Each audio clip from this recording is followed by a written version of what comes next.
couple new Players Irons editions coming to the line this year. So we're replacing Blueprint, coming out new Blueprint S, Blueprint T. Yep. So let's walk through a little bit of that transitional move into the new T and the new S. Yeah, I have never been this excited about our Better Players Irons, ever. This is really, really exciting. So we're launching the Blueprint T. And T, I kind of think of it as standing for tour, or also tiny. The iron's pretty small. It's pretty small. And then we have the Blueprint S. And that S is sort of inspired by our old S series iron. Okay. S55. And a big part of the Blueprint S is working with our tour players, like Bubba Watson played our S55s for a long time, and some non-staffers even played S55 for a long time. It had a little cult following. It did. And one of the big reasons why is because the sole design in the turf interaction. So we went back and really studied that S55 iron and brought in all the great characteristics of the turf interaction, the lead edge, the camber, the sole width, the bounce height, and matched up a lot of that to the S55, which those players loved, and now we're switching right into with the Blueprint S. So that's kind of what the S is. So we have the Blueprint T, the Blueprint S, and then we have our I-230 iron that lives in there. And the fun thing and why I bring up the I-230 is that we've designed all those three irons to have the same standard loft configuration. Nice. And it makes it really easy, we see a lot of our tour players doing this, to build mix sets or transition sets. Sure. So maybe they'll play an I-230 4-iron, go to the Blueprint S from 5 through 8, then maybe play the Blueprint T and the 9-in wedge. So you can do a lot of these combo sets, and we want to design those three irons, but specifically the Blueprint T and the Blueprint S, to make them really easy to combo.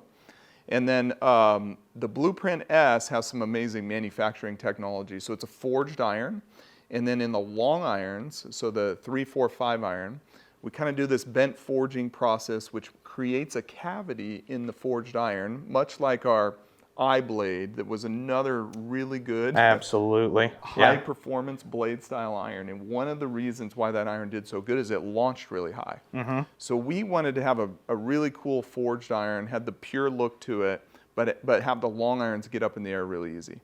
Nice. And so by creating that pocket in there, we could put our custom tuning port, get weight out of the middle on the long irons, and get a little flexing in the face to get that ball up in the air. So we have an iron that the long irons go high. They launch high in the air. They generate plenty of spin. And then you transition to the mid irons and the short irons, get a little smaller, a little more compact, go through the turf awesome. And the Blueprint S, that's going to be the iron for most golfers, most better players to take a look at. They feel phenomenal. They have this quiet kind of, you want to say like a mushy, kind of quiet sound and acoustic to them. Nice. That you just absolutely fall in love with when you hit them.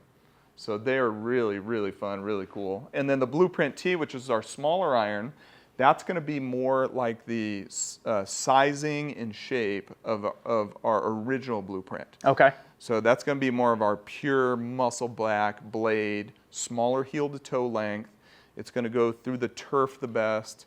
But you got to be kind of a player to hit that iron, because that is not for me. It's pretty small. Yeah. But it serves its purpose, and we do have some great players like Preston Summerhays and Tony Finau's of the world that love that iron because they can manipulate it. It's really good for a pure ball striker that likes to shape shots into the greens. One thing with Tony Finau is he is the best player on tour statistically out of the rough.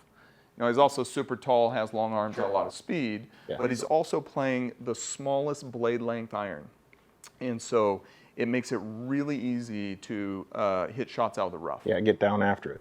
Get down after it, extract it. And then we have a lot of cool face technology with the sheds water, a really high performance groove design that gives you high performance not only out of the fairway and off the tee, but also makes those irons have really good distance control and give you a lot of predictability out of the rough. So that T iron is going to be the smallest. Then we have the S, which is going to appeal to a lot of the low single-digit handicap players, plus handicap players, is that perfect size and shape for your shot maker's iron that is not as small as the Blueprint T. Got it. So from what you're saying, with all of the lofts, the static lofts being the same between I-230, S, and T, Yep. really good opportunity there for, in a fitting environment, customizing that set composition to really optimize what it is that the player's looking for top to bottom. Exactly, yes. And so yeah, you can build your set to be Blueprint S 4 through 7 iron, then go Blueprint T 8, 9, and wedge if you want those smaller scoring clubs. Sure. Maybe in the conditions you play, you hit them out of the rough. You have to hit them out of the rough a little bit more, or you like to manipulate your trajectories a little bit more with your scoring irons. Player that has plenty of speed to get the golf ball in the air. I think one of the big things with our players' irons is that we want them, spin is a good thing For sure. for the better player. They're looking to manipulate the ball. If there's any time where they get too little spin, they could get a jumper. Their distance control kind of gets out of control. So that's one of the big things we work with our tour players is like, hey, we need your irons to have spin, right? The right amount of spin. Right. They could tweak their golf ball and some other things to kind of dial in the ball flight perfectly, but that's what you're going to notice on those irons. They're not going to be low spin irons.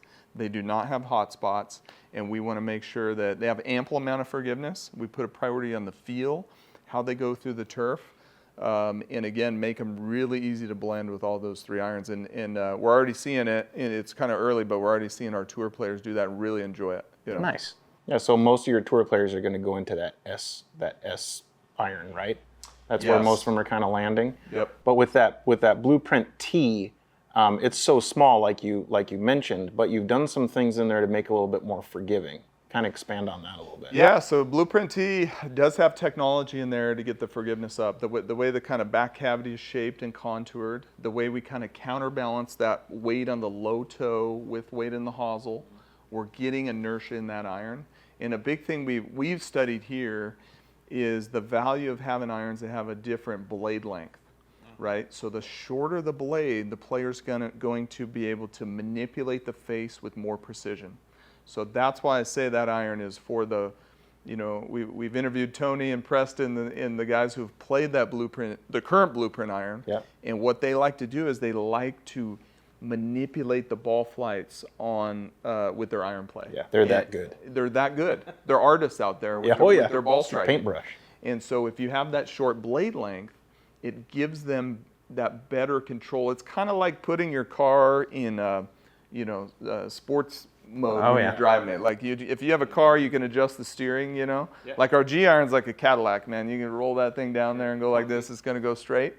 But the Blueprint T is like a sports car. Like you turn it a little and you're going. Yep. And so that's what the Blueprint T gives you the ability to do. Yeah, that's amazing to put that much technology into a small blade and make it to the point where it's like, okay, you can manipulate the club face, manipulate ball flight and everything, but you've got some forgiveness just like the game improvement irons. Yeah, definitely. Yeah, and I think a big thing is with that smaller blade length too is the turf interaction is a big deal to be able to evaluate between those two.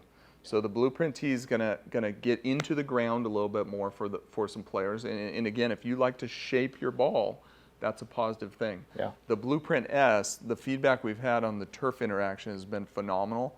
And again, I keep going back to that S55 story. We really studied that S55 bounce configuration, sole design, blade length, and brought that right into the Blueprint S, and the feedback on the turf interaction has been phenomenal. It has a narrow sole, Sure. but plenty of bounce, right? And then the I-230 has even more bounce.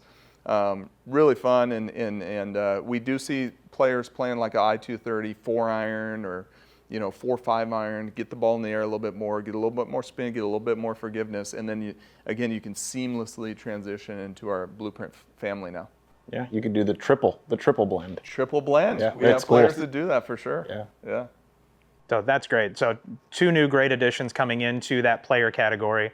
Blueprint S, Blueprint T, definitely worth checking out if you're in that little better player category and looking for something that could be potentially a replacement for current Blueprint that you're playing or a complement to I-230.